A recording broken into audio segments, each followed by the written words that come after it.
Anna, I'm sorry, I can't pick her up today. I thought you were going home early today. No, I'm sorry, but it's my job, right? That's what I'm talking about. Bye. That's not always the case, James. I'm working a full-time job too, and I don't want to be told out of the blue. I haven't finished work yet. I told you, it's my job too. I can't help it. Stop mumbling, it's too much work. Well, look, I'll give you extended care, then you can pick her up, right? Okay, so what time is James coming home today? Well, I don't know about you, but I'd like to get this done before the last train. Well, I have to work tomorrow, and I'll be home before I get too hungover. Oh wait, you can't pick up Eve because you're going out for a drink? Not for work? No, it's not work. Drinking is part of the job. You work for a living, but you don't understand. This is why women are so carefree. I guess it can't be helped if you're entertaining, and I'm not saying it's wrong to go out drinking. I wonder why I don't understand. Besides, I have a full-time job because you said you'd help me with childcare. What? What are you saying? It's my fault? Who was providing for you while you were pregnant? Women work too, you know? The time when only men make money and women have it easy is over. Even my colleague Smith's wife works hard, you know? You're too spoiled with little to no overtime. How can you blame me for that? But Mr. Smith, the kids are big enough now, right? Eve is only 3 years old, remember? I have to watch over her and she needs a lot of help. It's hard enough being alone. You just have to have a little patience. Oh, it's so loud. Don't tell me what to do, big man. Kids will be kids. Don't be a wimp because the smaller sizes make it easier to handle. Well, I'll leave Eve to you. Bye. How's Eve feeling? Has her fever gone down? Are you okay? Is it getting worse? Oh, it's okay. I'm already sound asleep. Well, thank God. You took her to the hospital, didn't you? What did the doctor say? They say it's just a cold. It got cold all of a sudden. That's probably why. Just sleep quietly and you'll get better. You're overreacting. Because she had a really high fever. And I had to go to work, so I didn't have time, and I was worried about her. Don't take on work on your days off, you know? What kind of woman with a kid would normally go there? What the hell are you thinking? I just lost a day of my holiday weekend. You have a child and from now on refuse to work on holidays. It's so bad that it falls on a holiday weekend. I'm sorry, but you said a week ago that you could take care of Eve on this day. I'm a full-time employee. I can't just not go. It happens every few months or so, so help us out. They didn't say no, did they? Just ask them. It's free. So, when are you coming home? I think it'll be around 6 p.m. Oh, 6 p.m. Come home as soon as you can. Yeah, I know. Well, take care of Eve. Eve, when she has a cold, she likes it when I grate an apple for her. I'm sure that even if she doesn't have an appetite, she can eat if theirs. Yes, okay, just do it. Don't tell me what to do because it pisses me off. James, where are you? Hey James, what are you doing? What's going on? I thought you were looking after Eve. James! James, we need to talk. That's enough. Shut up. You're persistent. What the hell? What the hell is that? What? 2 days ago when I arrived home, Eve was alone and limp. Where have you been, leaving your sick child alone? And there's no hospital meds anywhere. You didn't take her to the hospital, did you? I was going to take her with me, but I couldn't because I had something to do. I gave her the cold medicine we had in the house, so why not? Huh? What's there to do? There were signs of drinking, but drinking is what you do. And why aren't you here? I asked you to take care of her, didn't I? I took her to the hospital as soon as I got home and they said she had the flu. What were you going to do if I came home late? How can you leave one little kid like this behind? Shut up. We're on a holiday weekend. My friend invited me to go fishing, so what could I do? They said they would send a boat for us, so why not? I want to enjoy my vacation too. I know you'd be back, so I'll give you a little something. I'm losing my day off because you're working on your day off. Would you choose fishing over a sick daughter? Vacation is vacation. She's sick. You know how I love to fish. It's what keeps me alive. How will I live if they take away my purpose in life? Is fishing so important that you leave Eve alone? Hey, how do I live? What time did you leave home? Since when did you leave Eve alone? Maybe 10? Maybe? Did you leave it alone that long? What were you going to do if something happened to her? Oh, no more peevishness. She was sleeping peacefully, so I figured she'd be fine. In fact, nothing happened, so why not? You're overreacting at every turn. Did she sleep peacefully? She was just too tired to move, that's all. Can't you see that? You are persistent. Seriously, it's too much for you. I'm having a great time, and now I feel bad. James has changed since we got married, hasn't he? And before Eve was born, you said I'd help out. But in reality, I'm left to do all the childcare and housework. I thought you'd be cute about Eve, but all you do is talk about yourself. That's enough. I'm divorcing James. Huh?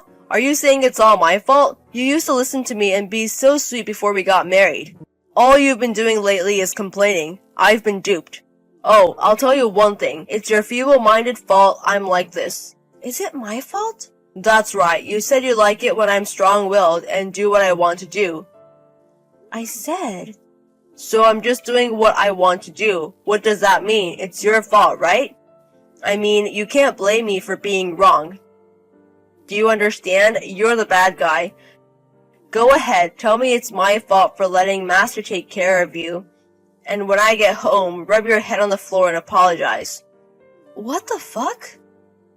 Huh? Huh? I'm not, am I? I'm asking you if you think I'm a loser. If I'm not good enough, you're not good enough. You lick women too much, you know? I work for you because you don't make enough money, right? What position are you in when you say you provided for me when I was pregnant? Of course not. Whose kid do you think you are? How can you say that when you are raising your own children? Anna, what's up? Don't call me names so casually. I'm asking you if you're a lip spittle. I'm not licking you. Don't use such fool language. It's vulgar. Which is vulgar? Yeah, you don't like these kind of people, do you? You know how low-life, bottom-feeding, low-life idiots like to look down on you when you're scared of them? You should realize that you are much more vulgar than them. No. What are you trying to force yourself to be tough? Huh? I'm pushing it? At my age, of course I can take care of myself, right? But I made the mistake of caring about you. You don't take care of us, and now you're getting all bent out of shape. I don't know if I'm in a good mood. Oh, then you were rotten from the start, weren't you? That's you, right? You like quiet women because you think you can do whatever you want, right? If it's a tough person, she will talk back to you, and that's scary. No, not really. Is that so? You've lost a lot of energy compared to before. Are you okay? What did I say earlier? No, it's... Was it all my fault that this happened? Because I'm weak and quiet? Can I do whatever I want? So, you didn't do anything wrong, right? Hey, I think you're taking that too badly. I didn't mean it like that. Then what did you mean it by? That's what you said. No. Stop making stupid excuses. You're saying that it's all my fault, right? No, it's not that. It's just that I've been taking advantage of Anna. It's my fault. Then it's all your fault. Get the hell out of here. We'll discuss our divorce. Don't run away. Anna, where are you? Help me. I have a terrible headache and I'm cold. I can't move. Can you take me to the hospital? Anna, hey, what's going on? Eve's not here either. Where are you going? You came home today? You're getting a divorce and you're so carefree. I told you to come home ASAP. It's not even close. Maybe I'm going down with the flu. I thought it might have been Eve's. Huh. How could you catch it when you didn't even take care of her and left her alone? I mean, I told you I'm getting a divorce. When you get better, we'll discuss property division and child support.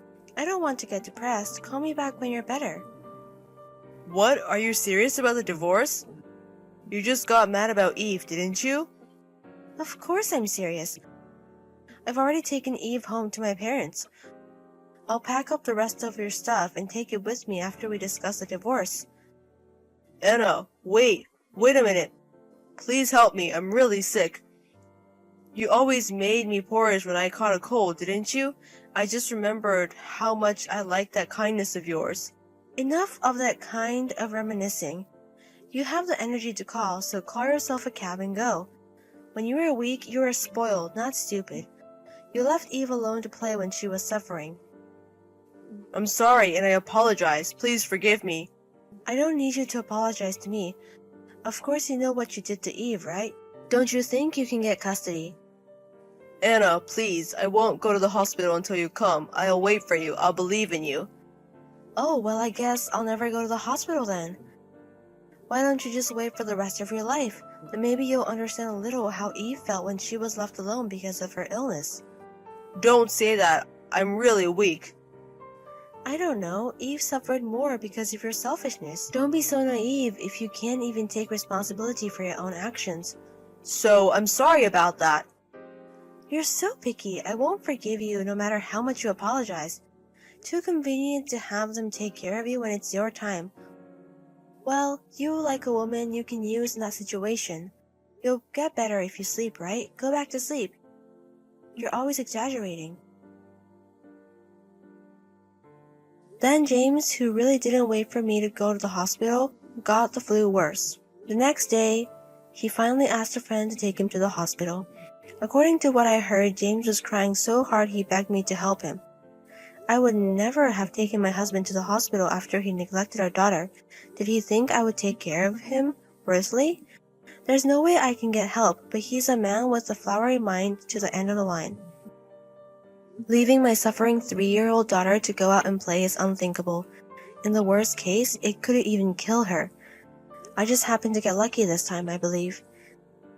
I still shudder just to think what would have happened if I had left a little later. Then, as James was feeling better, we discussed a divorce with him, including our attorneys. James cried and asked me to rebuild it, but I said no, once and for all. In fact, as soon as I told him I was going to go public with what he did to Eve, he signed the divorce papers. He married me because he thought I was still quiet and easy to handle. He thought it would be easier to say a few harsh words and be heard and do whatever he wanted. Then one day, a few years after our divorce, I happened to run into James again on the street. When he saw me and Eve walking in a friendly manner, he spoke to me in a familiar manner. Eve asked him, "Uncle, who are you? I'm scared," and she ran away. I've remarried and my new husband takes good care of both of us. I tell James, Eve and I both live our lives without James. I'm waiting for you all alone, you traitor, and try to grab me. As soon as my husband, a little strong man with Eve in his arms, came in there, he ran away as if frightened, at a ridiculous speed. You have to wait alone for the rest of your life. I wanted to scream, but I suppressed my feelings and the 3 of us went shopping in good humor.